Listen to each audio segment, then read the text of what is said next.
नमस्कार, मैं हूं आपके साथ विभा उपाध्याय और आप सभी दर्शकों का अन्नदाता कार्यक्रम में स्वागत करती हूं। हमारे देश का किसान जन का पोषक है, वो श्रम का देवता है, अन्नदाता है।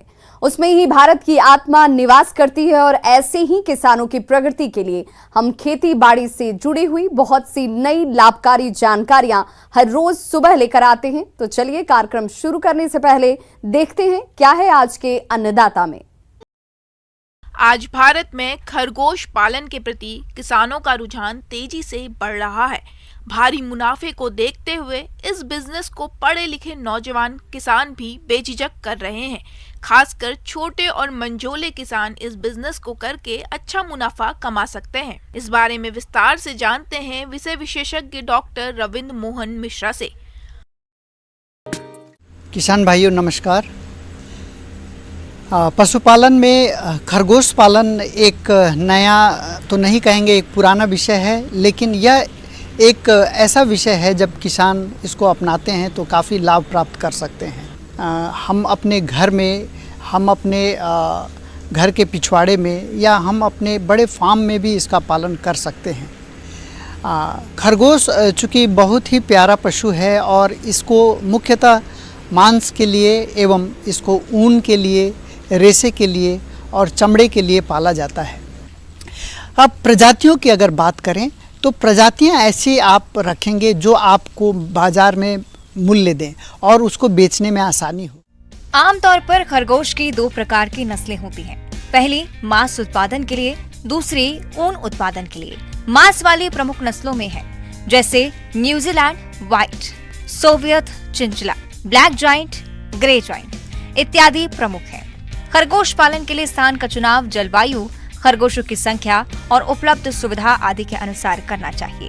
स्थान का अधिकतम तापमान 15 से 20 डिग्री सेल्सियस के मध्य होना चाहिए। खरगोश पालन के लिए ऐसे स्थान का चुनाव करें जहां रोशनी की अच्छी व्यवस्था हो। खरगोश पालन के विभिन्न पहलू पे अगर हम लोग बात करें तो एक सबसे इम्पॉर्टेंट है नस्ल का चयन। आप उन्नत नस्ल का चयन करेंगे। दूसरा जो इसका बिंदु है इसके आहार प्रबंधन पे। आहार प्रबंधन में आप किचन वेस्ट, वेजिटेबल्स अगर आप खेती करते हैं तो वेजिटेबल वेस्ट, साग सब्जियों का जो बाई प्रोडक्ट है या जो वेस्टेज है उसका हम लोग इसमें शामिल कर सकते हैं।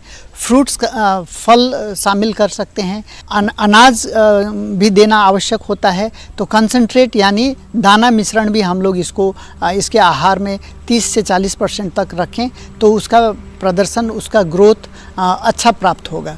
और उसके अलावे खनिज लवण मिश्रण और विटामिन्स और मिनरल मिक्सर्स के साथ का भी आप प्रयोग करेंगे।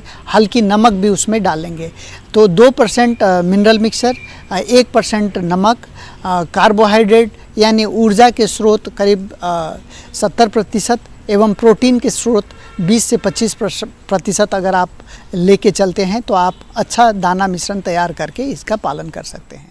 खरगोशों को पिंजड़ों में रखना व्यावसायिक दृष्टि से लाभदायक है।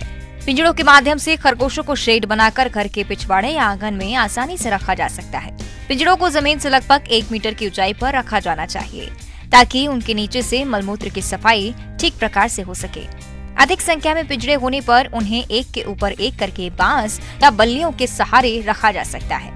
पिंजड़ों के बीच मलमूत्र को दूसरे पिंजड़ों पर गिरने से बचाने के लिए ट्रे लगाने के लिए आवश्यक जगह छोड़ दें। खरगोश के पिंजड़े का आकार 60 सेंटीमीटर गुना 45 सेंटीमीटर गुना 45 सेंटीमीटर का होना चाहिए। ब्याने वाली मादा का पिंजरा 90 सेंटीमीटर लंबा होना चाहिए। प्रसूति हेतु प्रयोग होने वाले नेस्ट बॉक्स का आकार 60 सेंटीमीटर गुना 35 सेंटीमीटर गुना 22 सेंटीमीटर होना चाहिए। इस प्रकार के प्रबंध व्यवस्था से खरगोशों को कम स्थान में रखकर उनकी देखभाल अच्छी तरह से की जा सकती है। इनके प्रजनन से संबंधित अगर हम बात करें तो इसमें 5 से 6 मादी खरगोश के ऊपर एक नर खरगोश पर्याप्त होता है जो अच्छा ब्रीडिंग दे सकता है। एक मादी खरगोश चूँकि उसका गर्भाकाल काफ़ी छोटा होता है, वो 1 महीने का उसका गर्भाकाल होता है, 30 से 32 दिन का गर्भाकाल में बहुत अच्छा बच्चा देती हैं। 6 से 12 बच्चा देने का उसका एक रेंज है जो औसतन 8 से 10 बच्चे देती है। व्यावसायिक स्तर पर खरगोश पालन में प्रजनन व्यवस्था का विशेष महत्व होता है। एक खरगोश का गर्भकाल 30 से 32 दिन का होता है तथा प्रसव के दूसरे दिन ही मादा खरगोश को पुनः गर्भित करवाया जा सकता है। परंतु सामान्य दशा में मादा खरगोश से बच्चों को अलग करने के उपरांत ही पुनः गर्भित करवाना चाहिए। इस प्रकार एक मादा खरगोश से एक वर्ष 4 से 6 बार बच्चे प्राप्त कर सकते हैं तथा प्रत्येक व्यांत में 6 से 8 बच्चे प्राप्त किए जा सकते हैं। खरगोश 6 से 7 माह के बाद प्रजनन कराने लायक हो जाते हैं। प्रजनन सुबह व शाम के शांत वातावरण में ही करना चाहिए।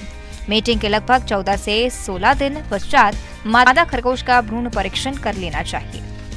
और उसके जो चैम्बर में उसका जो कक्ष है उसमें एक छोटा बक्सा नुमा जरूर रख देंगे ताकि जब बच्चा होने के बाद उसमें हम लोग रख सकें बच्चों को।